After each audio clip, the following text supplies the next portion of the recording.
Angin laut pagi itu mengalun lembut, seperti bisikan doa yang sudah lama tak terdengar. Pasir di bawah kaki mereka masih dingin, basah oleh embun malam yang belum sempat menguap. Moon berjalan di samping ibunya, langkahnya pelan, seperti enggan menapak terlalu kuat di dunia yang rasanya makin asing. Langit timur masih menyimpan sisa warna fajar, merah muda berbaur jingga, tercermin di permukaan laut yang tenang. Tak ada ombak besar pagi itu, hanya riak kecil yang datang dan pergi seperti napas pelan seorang bayi. Moon duduk di pasir, lututnya ia peluk dan pandangannya menatap ke kejauhan. Ibunya berdiri di belakangnya beberapa saat sebelum kemudian duduk di sampingnya. Hanya keberadaan yang saling menguatkan. Beberapa menit berlalu, ibunya melepaskan liontin yang ia pakai di lehernya. Sebuah liontin kecil, berbentuk lingkaran bulat, terbuat dari kaca laut berwarna biru namun memancarkan kesan magis. Di tengah liontin itu, ada sebuah retakan halus berbentuk seperti garis ombak. Dan dari celahnya memancar cahaya kebiruan yang sangat redup, seperti denyut jantung yang lelah. Liontin ini aku berikan untukmu, Nak. Bisik sang ibu. Moon, ini bukan hanya perhiasan, tapi pelindung.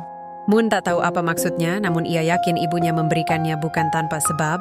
Liontin akan membawamu kelak ke tempat yang kamu impikan. Moon menoleh pelan.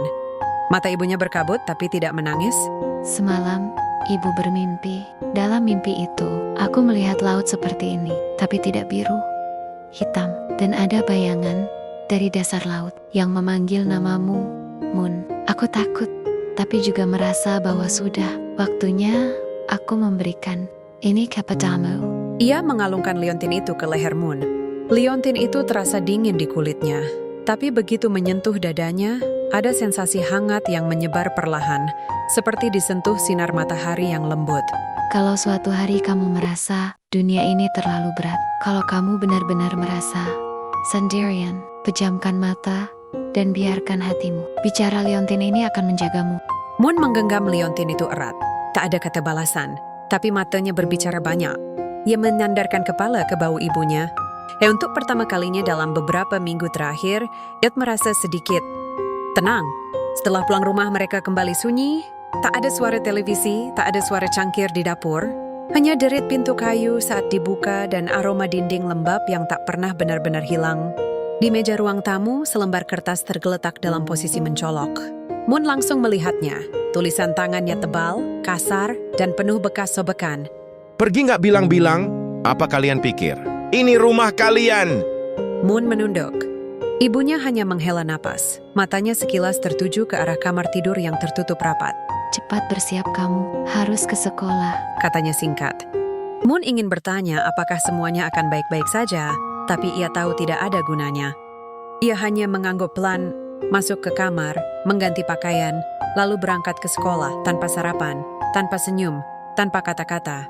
Sampailah ia di sekolah, Moon datang terlambat, tapi ia bukan satu-satunya.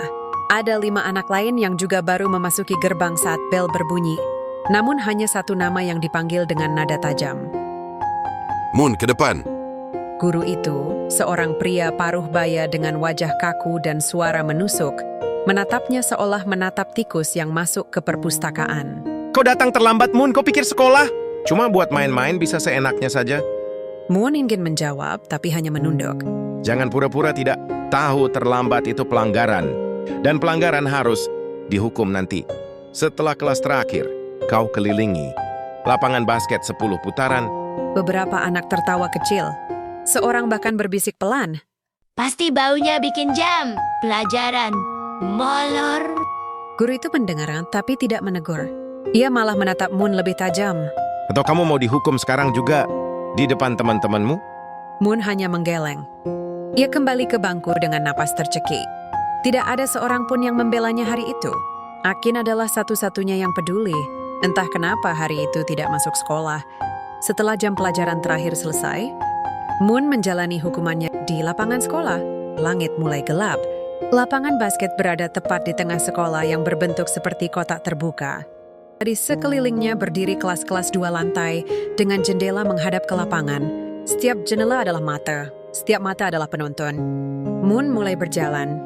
Setelah 1 putaran, lalu dari lantai 2 sekolah, ember berisi air disiramkan ke tubuhnya. Air dingin mengalir dari kepala hingga sepatu. Wangi laut tuh. Teriak salah satu anak nakal. Ada hasil tangkapan yang tersesat. Tawa meledak dari beberapa kelas dari siswa yang melihatnya dari jendela kelas. Guru-guru yang lewat melihat sekilas ke arah Moon, lalu melanjutkan langkah seolah tidak ada yang terjadi.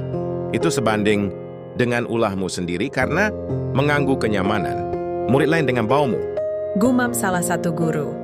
Putaran kelima sember air lagi disiramkan ke Moon dari lantai 2. Putaran ke-7 dotet simber lagi disiramkan ke Moon sampai putaran ke-10. Moon tak bicara dan tak menangis, tapi juga tak berhenti. Ia ingin berteriak meminta tolong, namun ia hanya sendirian. Apalagi Akinda yang satu-satunya yang selalu membantunya tidak masuk sekolah hari itu.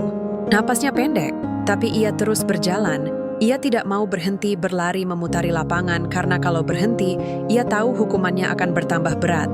Setelah peristiwa kejam yang dialaminya di sekolah, ia pulang ke rumah. Jalan pulang terasa lebih panjang dari biasanya. Moon menggigil dalam pakaian basah. Dengan pakaian sekolah yang sudah basah kuyup dan meninggalkan bekas di tanah, ia membuka pintu rumah pelan. Tapi rumah itu tidak sunyi, ayahnya ada di sana. Duduk di kursi dengan ekspresi marah, wajah tegang. Moon belum sempat bicara saat sebuah tamparan keras mendarat di wajahnya. Kau pikir kau bisa pergi dan pulang semaumu? Tamparan kedua menghantam sisi wajahnya yang lain. Moon jatuh, badannya gemetar. Tapi belum selesai. Emosi ayahnya memuncak ketika melihat pakaian Moon yang basah. Dasar anak berundal. Ayahnya menarik kursi besi dari ruang makan. Mengangkatnya tinggi. Prang! Bagian tajam kaki kursi menghantam punggung Moon. Seragamnya robek, darah merembes. Rasa perih menusuk sampai tulang. Moon menjerit, tapi ayahnya tidak berhenti. Satu pukulan lagi, lalu satu pukulan lagi. Moon menangis, Ayah cukup, sakit. tapi ayahnya tidak mendengar atau pura-pura tidak dengar. Hanya setelah Moon terbaring tak bergerak, barulah ia melempar kursi dan keluar dari rumah sambil membanting pintu. Beberapa jam kemudian, langit tak menangis tapi ia tampak seolah menahan air mata. Awan-awan kelabu menggantung rendah, berat seperti dada yang penuh beban namun tak mampu meluapkannya. Seperti awan yang menyimpan mendung dan siap menjatuhkan hujan. Sudah sore, sepasang kelopak Yegje tadinya diam perlahan bergerak dan memperlihatkan mata sayu yang nampak letih. Moon terbangun, ia tidak tahu sudah berapa lama ia pingsan. Moon perlahan bergerak, ia merangkak. Tubuhnya gemetar, napasnya sesak. Darah mengalir dari punggungnya, membasahi lantai. Ia merangkak masuk ke kamarnya dengan tenaga yang tersisa. Ia ingin memanggil ibunya, tapi mulutnya hanya bisa mengeluarkan suara serak dan air mata. Dan juga, saat ini ibunya tidak ada di rumah. Hanya terlihat bayangan transparan ibunya dari mata Moon yang putus asa. Ia tidak tahu harus menangis di bahu siapa. Kamarnya gelap, bau darah, air dan tanah lembab bercampur jadi satu. Ia rebah di kasur tipis. Kasur itu keras, dingin seperti batu. Tapi ia tak punya tempat lain. Liontin di dadanya terasa berat. Ia menggenggamnya dengan tangan penuh luka bekas pukulan. Andai aku bisa pergi kemanapun, ke tempat di mana aku tak harus hidup seperti ini. Aku ingin ke sana. Air matanya menetes, jatuh tepat di Liontin itu. Dan tiba-tiba, cahaya biru lembut muncul. Liontin itu berdenyut. Mula-mula pelan, lalu terang, dan makin terang, hingga seluruh ruangan dipenuhi cahaya. Moon tidak berkata apa-apa, ia hanya menutup mata. Dan tubuhnya perlahan mulai larut dalam cahaya itu.